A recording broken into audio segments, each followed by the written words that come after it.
internacionalistas do mundo, univos para mais este episódio do Pode RI. Hoje comigo a minha colega Laura e o nosso convidado William Zanetti. O William é bacharel em Administração pela Unip e em Relações Internacionais pela Unesp Franca. Ele está concluindo a pós-graduação em Gestão de Projetos pela Exalc USP e é chefe da Divisão de Inovação e Desenvolvimento Econômico na Prefeitura de Porto Ferreira.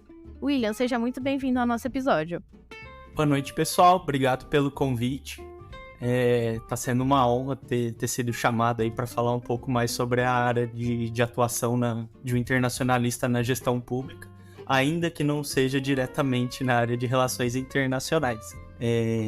Bom, o pessoal aí na Unesp me chamava de Amarelo na época, né? Foram 7 anos como Amarelo aí. Eu tenho 33 anos hoje. Eu sou aqui de Porto Ferreira mesmo, a cidade que eu sempre morei. E voltei para cá faz 2 anos para assumir esse cargo de chefe da divisão de inovação e desenvolvimento econômico aqui na Secretaria de Desenvolvimento Econômico e Turismo de Porto Ferreira. E como a Laura já falou, né, sou formado em administração com ênfase em comércio exterior pela Unip lá em Campinas. Depois formado em relações internacionais aí pela Unesp Franca e tô na metade agora da pós-graduação em gestão de projetos pela USP. Já trabalhei em empresa privada, trabalhei no terceiro setor e agora estou no setor público, né? Então, sou um verdadeiro nômade aí, eu vou andando por todos os caminhos. Que interessante, acho que a gente pode começar agora do começo mesmo. E como, assim, você se interessou por políticas públicas? Já era uma coisa que você tinha interesse antes de começar a graduação? E como você descobriu isso como uma possibilidade de carreira na área de relações internacionais? Então, eu não tinha muito essa ideia de ir para a área de gestão pública no começo. Foi depois de ter entrado em RI que me veio isso daí como uma possibilidade. E mais especificamente depois que eu entrei na ORB, né, empresa júnior aí de relações internacionais do campus. Na época e até hoje, acredito não, ainda tem, né, o setor governamental dentro da ORB. E foi lá que eu comecei a ver um pouco mais sobre paradiplomacia, né?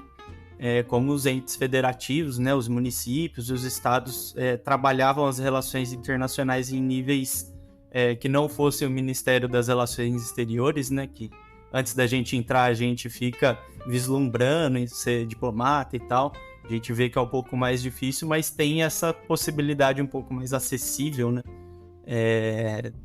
de trabalhar com RI em municípios, estados, enfim.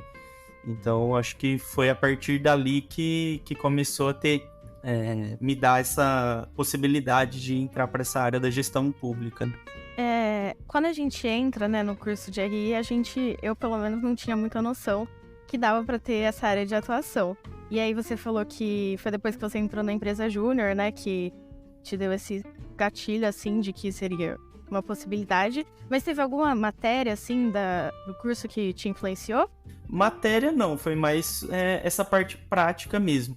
Inclusive, eu acho que assim, o que me ajudou a criar essa visão, né, de ter outras possibilidades a partir de grupos de extensão e tudo mais, foi justamente ter tido essa bagagem prévia de já ter feito uma universidade antes, né, uma graduação antes. Porque quando eu estava na Unip, né, a gente sabe que essas universidades particulares de baixo custo, assim, elas não entregam tanto esse a mais, né, que tem na universidade pública, né, o tripé da universidade pública que a gente fala, né, os grupos de extensão, né, as iniciação científica e tudo mais.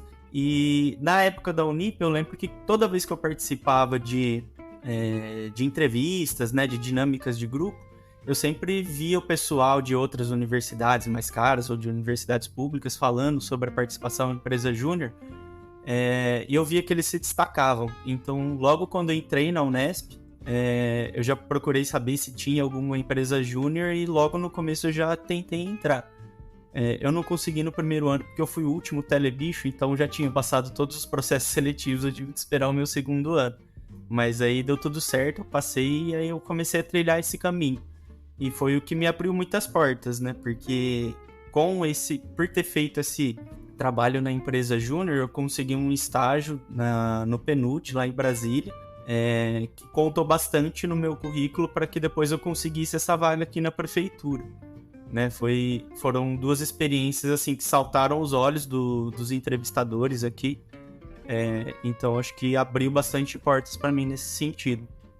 Agora que você mencionou um pouco das suas experiências anteriores a ser o chefe do desenvolvimento econômico na Prefeitura de Porto Ferreira, seria muito bom se você pudesse descrever um pouco da sua trajetória profissional e agora como as relações internacionais estão impactando no seu dia a dia e a sua atribuição no seu emprego atual também. Então, sobre as minhas atribuições aqui na secretaria, né, eu tenho a secretária, né, de Desenvolvimento Econômico e Turismo, que é minha superior, né? Então, assim, na verdade, eu tenho pouca autonomia, apesar de ter o chefe no nome do cargo, eu não tenho muita autonomia aqui, eu sigo mais as diretrizes, né, colocadas pelo prefeito e pela secretária. Então a gente trabalha aqui muito com políticas voltadas para desenvolvimento econômico atrelado ao turismo, né? Porque o turismo aqui em Porto Ferreira ele é um turismo de compras, né? Uma cidade famosa pela cerâmica artística. Então o desenvolvimento econômico tá bem atrelado a esse turismo de compras. Só que a gente trabalha com alguns equipamentos públicos aqui, né? Que eu faço a gestão direta deles, que são 2 bem específicos, assim. Que dá para fazer esse link com o que a gente vivencia aí na faculdade. Um deles é a Casa do Empreendedor, que é onde fica o posto de atendimento aos microempreendedores individuais, e o Centro de Formação Profissional, que é como se fosse uma escola técnica aqui que a gente oferece cursos de capacitação, principalmente para jovens e de baixa renda. Então, assim, tudo que a gente vê nesse âmbito social aí da Unesp Franca, né, que eu nem sei se é em toda a universidade que a gente tem tanto essa visão mais social, né, da gestão pública, né, da coisa pública, mas acho que, assim, ajuda bastante a ter essa percepção de para quem a gente está trabalhando, né. A gente até brinca aqui na secretaria, eu tenho a sorte de ter uma chefe que ela é bem ligada nessas questões sociais também. Então a gente sempre faz, por exemplo, uma reclamação do Sebrae, que é nosso parceiro direto aqui. Tanto da Casa do Empreendedor, né, no atendimento aos MEIs, quanto na oferta de cursos para essa população jovem de baixa renda, né? Eles sempre oferecem cursos de capacitação, técnica, empreendedora, sempre, por exemplo, com inscrições por Google Forms. E, assim, 80% das pessoas que vêm até a gente, né, solicitar esse auxílio, esse pessoal mal sabe falar no WhatsApp. É um pessoal, assim, que não faz ideia do que é Google Forms. Então, a gente tem que ter essa visão um pouco mais social, entender quais são os reais problemas da situação dessas pessoas em situação de vulnerabilidade, para conseguir oferecer soluções mais palpáveis para ela, né? Não ficar falando, é só você entrar nesse aplicativo. Não é bem assim que funciona, apesar de muitas instituições achar que é assim.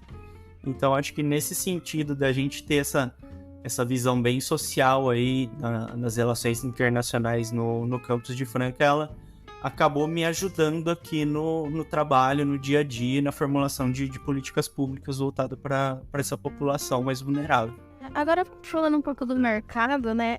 Como que é o mercado nacional para essa área de atuação? Olha, eu acredito que é um mercado que está em expansão. Porque, assim, hoje em dia você tem uma pressão muito grande da sociedade pela capacitação técnica dos gestores públicos, né? A população está cada vez mais cobrando seus representantes para que as indicações sejam menos políticas e sejam mais técnicas, né? Então, acho que cada vez mais tem esse movimento, assim, tanto da sociedade quanto de instituições, né? Por exemplo, hoje você tem instituições como a Vetor Brasil, a Legisla, que ela procura capacitar jovens talentos para entregar para essa gestão pública, né? Para que se forme um corpo técnico engajado em melhorar a gestão pública no país. Você tem think tanks importantes hoje aí, né? Que vem na cabeça agora, tem o Centro de Liderança Pública, o CLP, que também é bem engajado nessa questão de capacitação técnica, né? De de gestores públicos. Então eu acho que cada vez mais vão aparecer oportunidades para internacionalistas que têm essa visão mais sistêmica dos problemas do país, que conseguem fazer uma análise mais aprofundada, mais técnica, né? E mais capaz de achar soluções que saiam da normalidade, né? Que busquem coisas diferentes para resolver problemas antigos. Então eu acho que tem um bom mercado, sim, sendo criado aqui no país. Eu, por exemplo, né, eu falei da Vetor, eu fui trainee da Vetor no ano passado. Eles têm, eu não posso falar em nome da Vetor, né, eles até pedem pra gente não falar em nome da Vetor, mas assim, eles têm 2 programas muito interessantes, que um é para pessoas que ainda não tiveram contato com a gestão pública, né, mas que têm interesse.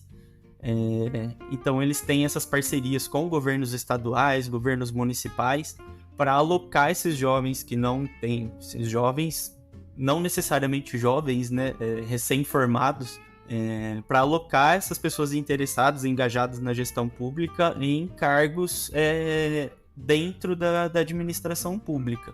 Hoje tem o Maranhão, Alagoas e Espírito Santo, que tem isso muito forte já. São mais de 50 trainees em cada uma dessas capitais aí, trabalhando diretamente na gestão pública, trazendo inovação, trazendo novas ideias, né, para a gestão pública. E tem o programa que eu participei, que é para quem já está atuando na gestão pública, para que eles se capacitem, tenham mentorias e tal, para melhorar o rendimento na administração pública, né, para quem já está.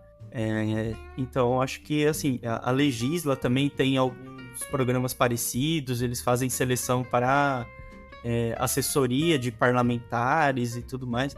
Então, acho que cada vez mais abrem-se portas para jovens engajados com a gestão pública, né, interessados para conseguir ter essa entrada no mercado de trabalho, que até então sempre foi muito político, né? Hoje em dia já tá mudando um pouco mais para ter essa abertura para as pessoas técnicas. A gente falou bastante, assim, no âmbito mais nacional, mas você acha que, tipo, existe a possibilidade de carreira na área no exterior também? Fazendo uma faculdade no Brasil e depois atuando fora? Olha, eu não tenho tanto conhecimento, assim, né? Para ser sincero, eu nunca busquei oportunidades fora em gestão pública, mas assim, como um leigo falando, eu imagino que seja um pouco difícil, para quem só estudou no Brasil, para se inserir nesse mercado internacional. Uma por conta da barreira da nacionalidade, que às vezes pode ser um impeditivo, dependendo das leis do país, né? E um pouco também pela barreira cultural, porque assim, a gestão pública, por mais técnica que ela seja, ela sempre vai ter o conteúdo político ali também. E para quem é de fora, caindo meio que de paraquedas, vamos dizer assim, dentro de uma administração pública, por exemplo, municipal, provincial, né, dependendo do país, você chega meio perdido sobre como é a política local daquele lugar. Então, assim, fazer esse caminho eu acredito que seja um pouco difícil. Mas não é impossível desde que você consiga oportunidades de estudo lá fora. Eu conheço algumas universidades que têm cursos de pós-graduação, de mestrado em gestão pública, né, especificamente, que recebem estudantes estrangeiros, né, assim, em grande quantidade, principalmente de países, né, da periferia mundial, vamos dizer assim, né, do Sudeste Asiático ali, aqui da América Latina, que recebem esses estudantes. E aí, dentro desses programas, você tem os estágios, né, que aí você pode ir para uma administração pública local, ou para ONGs, OSCs, organizações internacionais ali locais, que acho que é um atalho, vamos dizer assim. Mas tem, assim, facilita nesse sentido de você conseguir ter esse estudo lá fora, né? Saindo diretamente aqui do Brasil para a administração pública lá fora, eu acredito que seja difícil. Assim, pensando em países desenvolvidos, né? Em países mais com maior proximidade com o nosso, assim, aí eu já não sei como seria a abertura. Nunca me inteirei muito sobre esse mercado, não.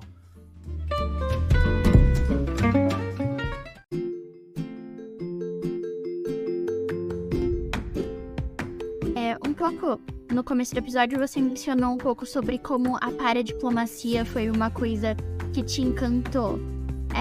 Você tem utilizado muito dela no seu dia a dia? É uma coisa próxima da sua realidade ou não é tão assim? Não está tão próxima quanto você imaginou no começo? Não foi tão próxima quanto eu imaginei. Mas assim, tem essa especificidade de eu estar numa cidade pequena. Porto Ferreira tem 55 mil habitantes aqui. Então, e as políticas públicas, aqui já está na segunda gestão, né? Eu entrei no começo da segunda gestão. Então, as políticas públicas, principalmente de desenvolvimento econômico, elas já estavam bem definidas e bem consolidadas. Então, quando eu cheguei aqui cheio de ideias na entrevista. Eu falei um monte de coisa da Orbe, tentando emplacar alguma coisa, sei lá, irmanamento de cidades, cooperação bilateral com outros países, projetos de financiamento de organizações internacionais, participação em redes de cidades, principalmente as latino-americanas, né, como a Mercocidades. Então, assim, cheguei cheio de ideias, mas logo no começo já cortaram minhas asinhas aqui, falando, não, aqui a gente vai trabalhar com essa e essa e essa política. Então, assim, eu não tive muita abertura para emplacar aquele sonho do internacionalista. Mas eu conheci pessoas dentro da Vetor, por exemplo, que trabalham ou trabalhavam na Secretaria de Relações Internacionais da Prefeitura de São Paulo. E lá, assim, por ser uma metrópole mundial e tudo mais, aí você tem muito mais abertura para trabalhar com paradiplomacia do que uma cidadezinha aqui do interior, né? Então tem esses dois lados aqui. Eu não consegui, mas assim, é a minha experiência. Em outros lugares pode ser que seja bem mais simples emplacar essa paradiplomacia que a gente vê durante o curso, né, nos grupos de extensão. Então, acho que existe sim a possibilidade do internacionalista usar bastante a paradiplomacia, usar bastante o que aprende aí e ser feliz fazendo paradiplomacia. A gente queria pedir agora para você, se você pode dar algum exemplo de política pública aplicada, assim, sabe? Explicando um pouco, sabe, do alvo, do destino dela. Você explicou um pouco lá no começo, né? Sobre um pouco do seu trabalho, enfim, mas só para os nossos ouvintes entenderem um pouco melhor o que seria as políticas públicas em si. A gente aqui em Porto Ferreira tem uma política pública da área de desenvolvimento econômico e inovação que deu muito certo e que virou referência nacional recentemente. É um trabalho que começou lá em 2017, ainda na primeira gestão, que foi um projeto de obtenção de indicação geográfica para cerâmica aqui de Porto Ferreira, né? Como eu disse, é uma cidade que já é conhecida tradicionalmente há muito tempo pela cerâmica. Aí na Unesp, toda vez que eu falava que era de Porto Ferreira, sempre alguém falava que a mãe ou a tia ou a avó veio aqui comprar cerâmica. Então, assim, ela é realmente conhecida por isso. Só que nunca foi trabalhada essa tradição, essa vocação da cerâmica aqui na cidade. E na primeira gestão foi pensada essa política pública de, como que eu posso dizer, de oficializar essa fama da cidade, né? Como cidade da cerâmica. Então, lá em 2017 ainda, a gente conseguiu aprovar uma lei federal no Senado que já estava parada, sei lá, 7 anos, que dava o título de capital nacional da cerâmica artística e decoração aqui para Porto Ferreira. Depois a gente conseguiu o título de arranjo produtivo local, que também foi um trabalho em conjunto da prefeitura com governanças locais, né? E por governança a gente quer dizer as associações locais, né? Associação de lojistas, associação de ceramistas, né? As que têm a ver com essa vocação da cerâmica na cidade. No ano seguinte, em 2018, a gente conseguiu um título também de município de interesse turístico, que é uma política pública do governo do estado, que através do preenchimento de vários requisitos, né, ligados ao turismo, as cidades elas conseguem essa titulação como município de interesse turístico, e aí quando elas são nomeadas, né, quando elas ganham esse título, elas recebem uma verba para aplicação em infraestrutura turística, né? O pessoal conhece o degrau acima, né, do município de interesse turístico, estância turística, que aí o município que é categorizado como estância turística, ele ganha mais dinheiro ainda. Também tudo para infraestrutura turística. E com esses 3 títulos, né, o de Capital Nacional da Cerâmica, de Arranjo Produtivo Local da Cerâmica e de Município de Interesse Turístico, a gente começou a trabalhar a certificação de indicação geográfica, que é um processo junto ao Instituto Nacional de Produção de Propriedade Industrial, o INPE, e que é um negócio difundido no mundo inteiro. E aí até pega um pouquinho dessa coisa de relações internacionais, porque isso na Europa já é muito difundido. Um exemplo que a gente sempre usa para ilustrar isso é o vinho do Porto. Todo mundo conhece o vinho do Porto porque ele é produzido na região de Porto, ele tem um processo de produção característico daquele lugar.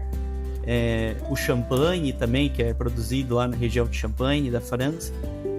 E tudo isso passa por um processo de documentação, de regularização, verificação, fiscalização, para dar esse selo que garante um produto de qualidade reconhecido internacionalmente.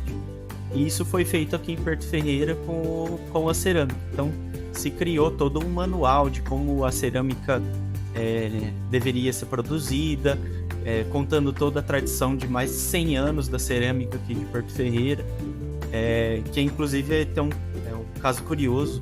A tradição da cerâmica aqui em Porto Ferreira ela começou por conta de uma epidemia de malária que teve em 1920, exatamente 100 anos atrás da pandemia de Covid. Então, a gente contando toda essa história, entregando todo esse trabalho lá para o INPE, a gente conquistou essa certificação. Então, hoje no Brasil, só Porto Ferreira pode usar o selo de indicação geográfica da cerâmica de Porto Ferreira. E essa política pública hoje, ela atinge todos os pequenos produtores, né, médios produtores e grandes produtores de cerâmica aqui da cidade, que podem usar esse selo e que atinge mais mercados, agrega valor no produto, então aumentando o faturamento, né, aumentando as vendas, eles conseguem contratar mais pessoas, então deu um giro muito grande na economia da cidade. Inclusive, durante a pandemia, a gente teve um saldo positivo de criação de empregos de mais de 1.000 postos de emprego só na área de cerâmica. O que é até meio ilógico, né? A gente criou 1.000 vagas de emprego durante a pandemia, né? Um negócio que parecia, assim, se contar ninguém acredita. E todo esse processo ele foi documentado e foi enviado para um prêmio que acontece a cada 2 anos do Sebrae, que chama Prêmio Prefeito Empreendedor. Então eu fiquei até incumbido de escrever todo o projeto, que deu, sei lá, umas 40 páginas. Então foi meio assim, TCC Feelings novamente, e a gente documentou todo esse processo que veio desde lá de 2017, pegou toda a documentação, comprovações fotográficas, notícias, né, sobre isso, para dar uma robustez para o projeto, e no fim a gente foi campeão da etapa estadual do prêmio aqui em São Paulo, e os campeões estaduais depois concorriam ao prêmio nacional na sede do Sebrae, lá em Brasília. E depois de 12 anos, Porto Ferreira trouxe o prêmio para o estado de São Paulo. Já fazia 12 anos que São Paulo não ganhava esse prêmio, da etapa nacional. Então, assim, foi uma política pública que levou muito tempo para ser aplicada, demandou muito trabalho, e a gente conseguiu esse reconhecimento nacional de uma política pública que foi feita do jeito certo e deu resultado aqui pra gente. Então acho que foi a parte mais legal, assim, do meu trabalho até hoje, foi ter conseguido colocar o nome de uma cidadezinha aqui do interior pro país todo ver que política pública de qualidade não se faz só em grandes cidades, né? Se faz em pequenas cidades também. Nossa, muito interessante. E, tipo, você tá falando de Porto Ferreira, que é uma cidade pequena. Eu também sou de uma cidade pequena, eu sou de Tatuí. E a gente concorreu também nesse prêmio de prefeito empreendedor. A gente... E você falando assim, como... Eu não sei, pela sua experiência e também pela minha cidade, eu tô vendo isso pelo menos tá virando uma tendência, talvez, porque em Tatuí aconteceu muito da gente a gente começou a investir bastante agora na nossa parte de doces caseiros. A gente tem uma feira de doces que atrai bastante pessoas para a região. A gente tem o maior conservatório da América Latina, então a gente... esses são os nossos atrativos e começou a ter um investimento muito maior nisso. E aí você falou também do crescimento da área, né? Então eu consigo muito bem ver como cada vez mais profissionais de relações internacionais poderiam estar interessados nisso. Porque é uma área que continua a crescer e as cidades pequenas estão tomando um protagonismo maior em questões de municípios de interesse turístico, a produção artística e coisas do tipo. Então a gente tá fazendo esse tipo de coisa e eu consigo enxergar muito bem o papel do internacionalista nisso, sabe? É muito legal. Eu acho que eu lembro de ver, acho que Tatuí, né, nesse último prêmio. Eu não lembro se foi finalista, mas eu lembro que eles estavam presentes, sim. E é muito legal você ver que é essa tendência realmente, né, de entregar um trabalho mais técnico para gestão pública, né? Então, assim, aqui em Porto Ferreira, principalmente, né? Depois da gente ter ganho esse prêmio nacional, e lá em 2019 já tinha ganho também em outra categoria, na categoria de políticas públicas para pequenos negócios, só que aí eu não participei, né? Porque eu ainda não estava aqui. Então, assim, foram 3 prêmios, o que subiu o sarrafo aqui para a cidade. Então, assim, uma próxima gestão que não se preocupe com essa entrega técnica, né, de políticas públicas, vai sofrer, vai escutar críticas, né, e a população vai cobrar. E acho que é o que você falou, o internacionalista, ele tem muito essa visão mais ampla, né, mais sistêmica do negócio. Então, acho que consegue enxergar essas potencialidades, que nem você falou aí, de Tatuí, Cidade do Doce. Eu já fiquei assim, cresci o olho já falando, nossa, deve ter algum trabalho legal para fazer lá também na questão de desenvolvimento econômico, né? Trabalhar o arranjo produtivo local de doces, né? Que é um trabalho, assim, como eu falei, envolve muita governança, envolve muita conversa com diferentes atores, que têm visões diferentes. Aqui as governanças que a nossa secretaria cuida aqui, além dessa da cerâmica, a gente, por exemplo, ajudou a estruturar e apoia até hoje, né, a caminhada deles, da Associação da Feira Livre, a Associação dos Artesãos. A gente está tentando criar uma associação de catadores de recicláveis também, que está sendo bem complicado, principalmente por conta disso, né, da diferença de visão dos atores envolvidos. E é um negócio que a gente está sempre vendo nas relações internacionais, né? Como conciliar os diferentes interesses em prol de um resultado comum, né? Porque nem sempre essas governanças elas enxergam lá o resultado final como um ganho para todo mundo. Muitas vezes eles são bem realistas, né? Eles querem o bônus todos para eles, né? E que se exploda o outro, né? Eu quero o meu puxar a sardinha para minha brasa, né? O resto que trabalhe para deles. E a gente tem essa pegada mais de cooperação, né? De todo mundo se ajudar para chegar em grandes objetivos em comum.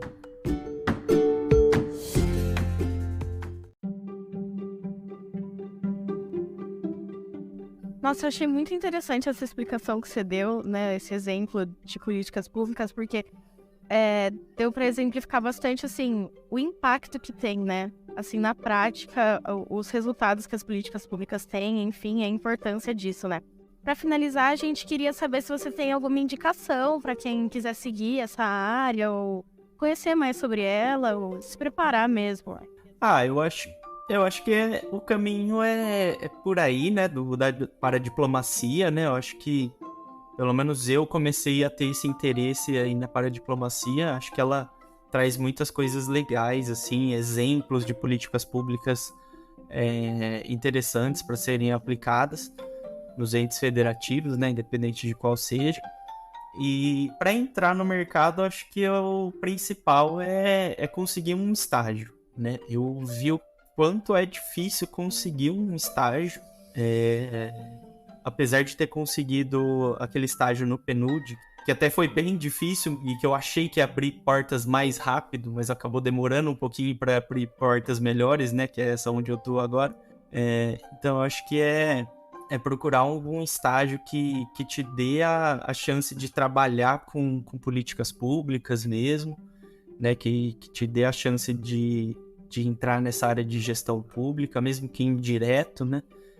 Esse no PNUD, por exemplo, ele era um projeto em parceria com o Ministério do Meio Ambiente, né? Então tinha a gestão pública ali conversando, né, o tempo todo com a gente. Porque assim, se você chegar para querer uma vaga dessa sem ter uma experiência prévia, né? E fica bem difícil você se destacar no mercado. Que nem eu falei, tem muitas instituições aí recentes que estão cada vez mais se colocando assim, no cenário nacional, como a Vetor, a Legisla, algumas outras agora que me fugiu o nome, mas elas são bons meios ali, bons atalhos para você conseguir entrar na gestão pública, né? São novas portas que estão se abrindo e quem chegar primeiro vai ter essa vantagem, né? Então, acho que são essas as dicas mesmo, né? Se inteirar sobre paradiplomacia, tentar uma empresa júnior, né? Que acho que é a primeira porta que se abre para essa área. Os estágios e os trainees da área, para poder aprender mesmo ali com a mão na massa. Assim, é o que eu falei, tem que se inteirar bastante mesmo, porque as matérias do curso, elas não apresentam tanto essas possibilidades, né? A gente que fez a Unesp Franca sabe que não tem muitas matérias ali que te mostram um caminho ali para você entrar no mercado de trabalho profissional e a gente aí tem que se virar para conseguir entrar. Então, acho que é só reforçar mesmo essa dica de procurar sempre coisas a mais além da graduação para se colocar no melhor cenário ali do mercado de trabalho. Obrigada, William, por conversar com a gente. Foi muito interessante. Esse nosso quadro a gente usa bastante, porque RI é uma área muito ampla, né? Então a gente usa ele bastante para divulgar outras formas de utilizar o que você aprende em relações internacionais e aplicar, porque muitas vezes acaba virando no diplomacia, trabalhar na ONU, são as duas coisas que as pessoas pensam quando elas pensam em RI, e a gente, com esse quadro, a gente tem o intuito de mostrar que na realidade é uma área muito ampla e que você pode, assim, trabalhar de diversas formas, assim, inimagináveis. É muito, muito amplo mesmo, então muito obrigada por compartilhar a sua experiência e por nos dar dicas.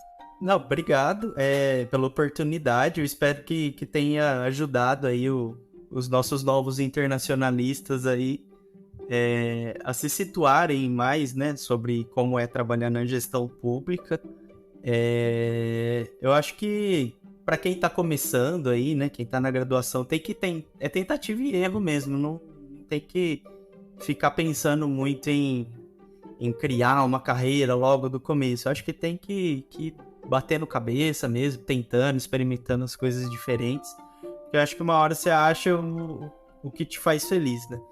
Que nem eu comentei no começo, eu comecei a trabalhar no setor privado, era um negócio que não me deixava feliz, eu não via muito sentido naquilo, e foi na gestão pública que eu acho que eu encontrei um propósito, assim, sabe? De devolver para a sociedade, e ser útil, assim, sabe? Não só gerar lucro para uma grande multinacional. Então, eu acho que tem os seus defeitos também, a gestão pública, lógico, né? A burocracia gigante, a política influi bastante ali no nosso dia a dia, mas acho que é um caminho legal para quem não se sente tão em casa dentro do mundo corporativo ali, com metas e prazos insanos. Então, acho que é um caminho alternativo bem legal para quem não se encaixa nessa pegada de corporativo. E, sim, coloco à disposição também para quem tiver dúvidas, né? Eu tô lá no LinkedIn também, é só dar um oi lá que a gente troca zap e conversa um pouco mais. E, que nem eu disse, tem várias instituições aí, é só vocês procurarem que eu acho que vocês vão achar coisa bem legal aí para seguir nesse caminho da gestão pública. E, de novo, agradecer a vocês a oportunidade, né, de estar um pouquinho de volta, né, ao Honesto e Franco, um lugar que eu passei tantos bons momentos, né, é sempre bom estar dando uma revisitada e vendo como estão acontecendo as coisas. Eu achei muito legal vocês terem um podcast aí junto com o LabRI, né, que, nossa, não tinha quase nada o LabRI na minha época. Então, tô vendo que tá funcionando e as coisas estão se estruturando melhor por aí. Acho bem legal que vocês tenham essa oportunidade. É isso então, William. Obrigada pela sua participação e eu espero que a galera tenha gostado tanto dessa área quanto eu gostei com a sua explicação.